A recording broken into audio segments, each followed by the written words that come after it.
Well, let me start with just the obvious question. Why is now the time to step away for you? I feel confident in the leadership of the agency. So I think we have been very successful as an agency, especially in light of the pandemic.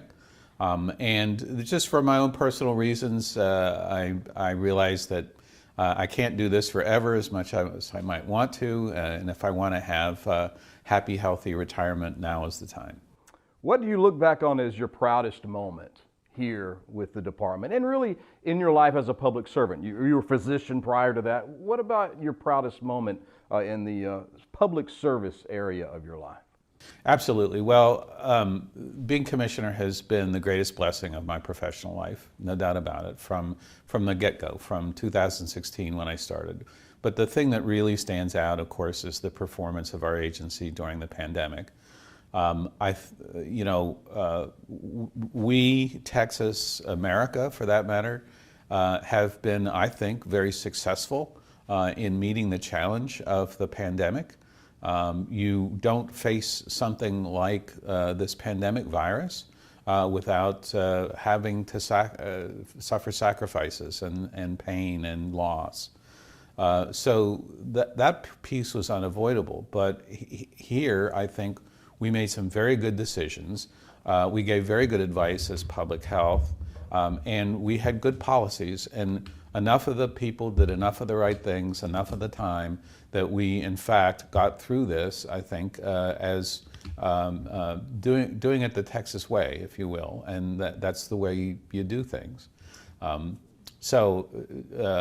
For all of the challenges that we had as an agency, and I won't try and belabor people with all those details, but we had many, many different challenges. We had to bring some of our disease databases up to speed, for example.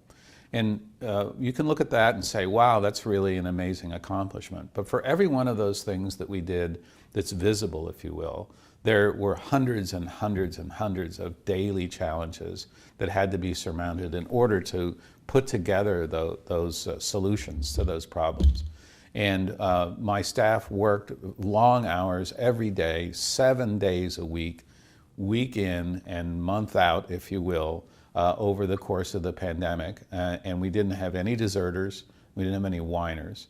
And I think that really is an amazing tribute to their commitment to the mission and their incredible skill and ability to make these things happen.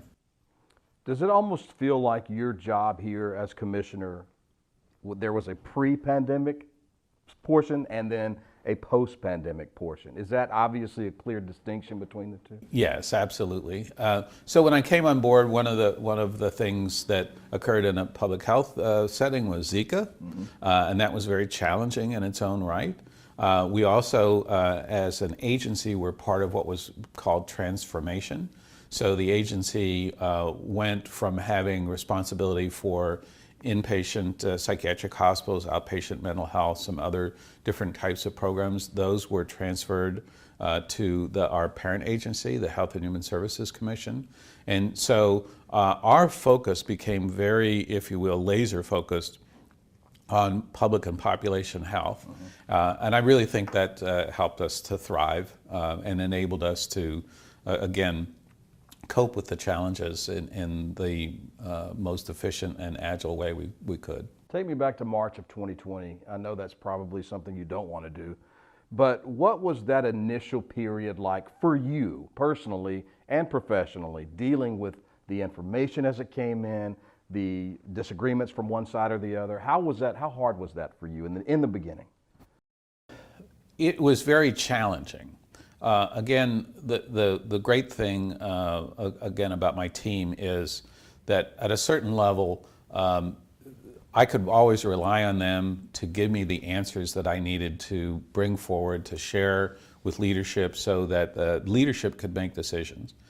I think that's one of the important things that happened here in Texas that is very, very successful. And to me, it was that science and public health was providing advice, but leadership was deciding policy. And that's a really important distinction, and it worked, and it's the right thing to do. Getting through this required balancing things that really are fundamentally in some tension with one another. So on the one hand, how do you maximally limit the spread of a respiratory virus? Well, everybody stay home. Nobody go to work. Well, after a week of that, things look really, really bad, don't they? You go from disaster to catastrophe. On the other side, if you say ignore it, don't pay any attention to it, it's not really a threat, we would have condensed all of the sickness and death that we had over the 2.5 years into about the first 6 or 8 months. And that would have been a catastrophe as well, because we would have run out of hospital rooms. Not just for people with COVID-19, we would have run out of hospital rooms for women in labor, for kids who need their appendix out, for people who have strokes, families in car crashes, you name it. That would have gone from disaster to catastrophe. So it was always about trying to find your way through all of this, especially in a thing you talk about going back to March of 2020.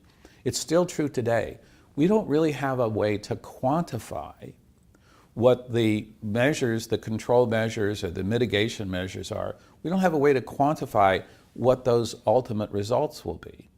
And so you really had to, our leaders had to use their best judgment to take the scientific and public health advice that we gave and turn that into policy and ask people to abide by those recommendations.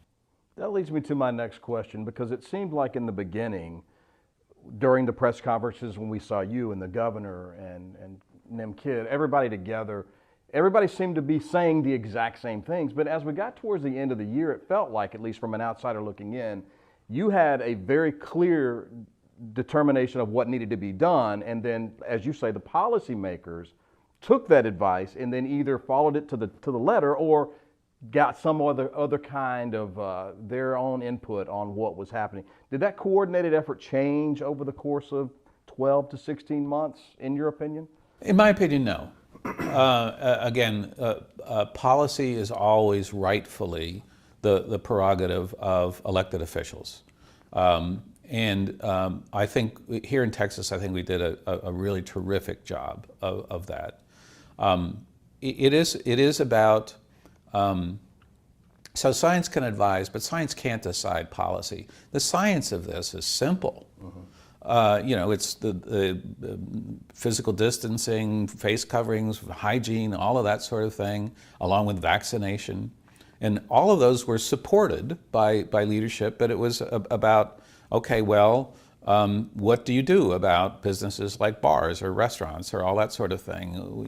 How can you mitigate it without, again, going too far in one direction or the other and creating more problems than you solve?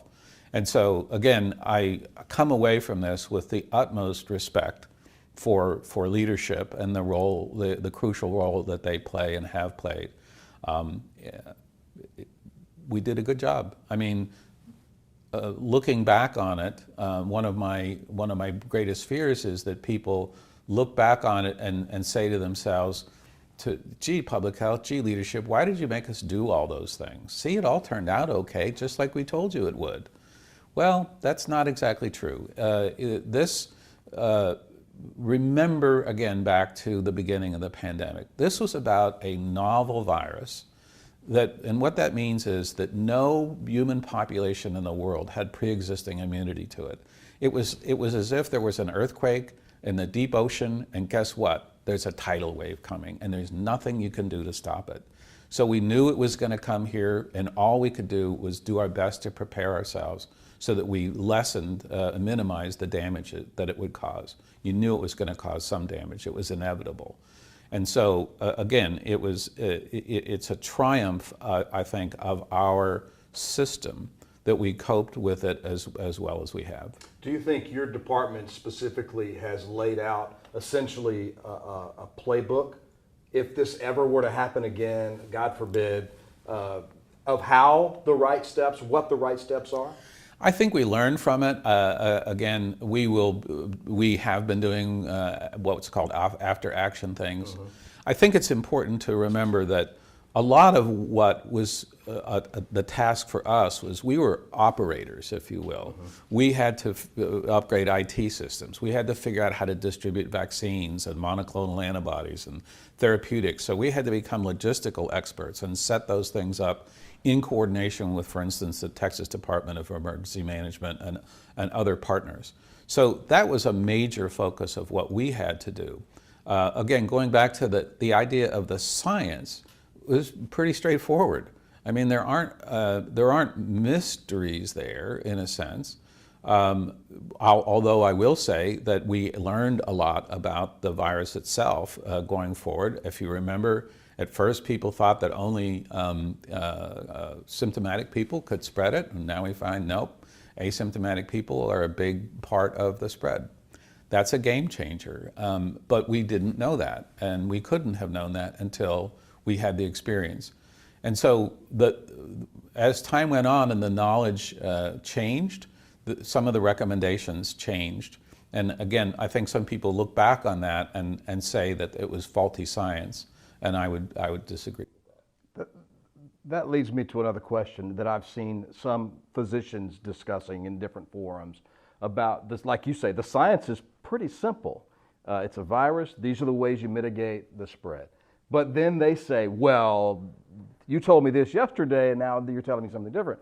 As a physician in a position of your stature where you can make decisions that affect a lot of people, was that difficult to kind of, as you learn as you go, kind of during a pandemic? I think somewhat. I think it was the most challenging piece was were a lot of players in it. So for instance, there's the CDC, the things that come from the national level, and not just the CDC, who are, if you will, the public health experts, but also the other federal agencies that were involved and all those other tasks that I talked about. So coordinating those, understanding what they were doing, getting used to brand new systems of ordering vaccine and dispensing vaccine, getting the data that we needed to make intelligent choices about how to do that, combining that with the data we had about where the disease was most prevalent. Those were the biggest challenges. But as far as going forward, I mean, people have asked, well, what should we do to respond to the next pandemic? Well, my answer to that is prevent the next pandemic.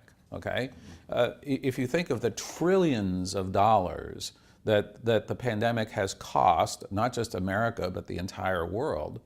That's something we never want to have to do again, and we should be willing to invest enough, which will be a big figure in its own, enough in systems that as best as we can allow us to identify emerging threats, emerging health threats, public health threats, if you will, identify them and contain them before they even become pandemics.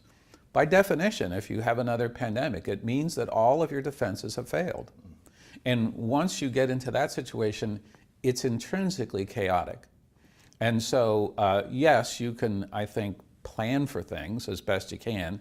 The plans we have, again, are on that operational level that we talked about. But as far as how to deal with the next chaotic situation, okay, write that one down. Let's talk about where we are today. As of, I guess, a couple of days ago, the report was nearly 90,000 Texans had died from COVID. 1,700 still hospitalized as we sit here today. Where are we in the pandemic? Are we on the last 20-yard line going in? Are we at the 50? Where are we? What happens next is completely a function of the biology of the virus. And so up till now, it has been following the textbook virological arc, if you will. And that is, viruses don't want to kill you. Viruses want to replicate. So one of the things that happens is, and has happened here over time, each of the new strains has been more effective at being more highly communicable. So in the beginning, the virus, the initial virus, was kind of like the flu. So for every person that had the virus, they were more likely to infect maybe 1.7, 1.9 other people. Now the variants that we have are more like measles. One infected person is more likely to spread it to 9 other people. Well, you can see that's exponential. And in addition to that, the newer variants are more capable of what we call immune evasion. So if you got sick with an earlier variant and recovered from it, these new ones can sneak past that. And likewise with the old vaccines, and by the way, I got myself my bivalent new one, which should have the most up-to-date variants in it. And so over time, the arc of it changed. And if there is going to be a change in the future, it will be as a result of the biology of the virus. What do I mean by that? Well, yes, it's following the textbook now of being more contagious and less capable of causing severe illness and death. But there's no guarantee it'll stay that way. And so I would really highly recommend to people that if they want to push it down as far as they possibly can to get that bivalent vaccine. Are vaccines going to be in our future forever? I think so. For this specific disease? Yes. I mean, most people talk about how it's going to stabilize and it'll be perhaps end up being a seasonal thing. And yeah, you'll get a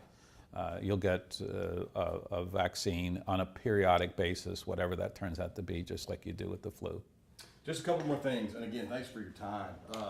What's next for you as you leave this position? Well, I have 10 grandchildren, and wow. There's an 11th on the way at the beginning of the year. Congratulations. Thank you.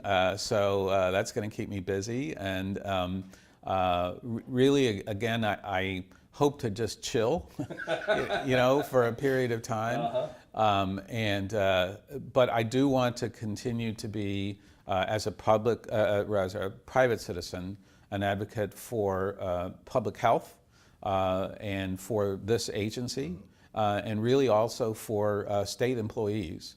I think that it's time to recognize the incredible need that we have for talented people to continue to operate the government the way people in Texas want it operated, which is to be efficient and agile and being able to adapt. Texas is just attracting all sorts of human talent and all sorts of investment opportunities and things like that, and it's growing and it's getting harder to live in a place like Austin, as we all know. If we need to have our state employees be on a par with the private industry, because the operation of government is just as complex as anything that's in private industry. It's a multi-billion-dollar operation that absolutely runs on talent the way every other really successful enterprise does. Final question. Throughout this pandemic, you've really been, I would say, one of the most important voices in this state with what you've been able to deliver to people, the information as it changed, updating that information. Are you proud of the job you've done over the last 2.5 years? I am humbled by the job that I've been able to do the past 2 years. I owe it all to my team. My team is incredible. My team knows what's going on. My team is where the genius is. That's where the adaptation comes from.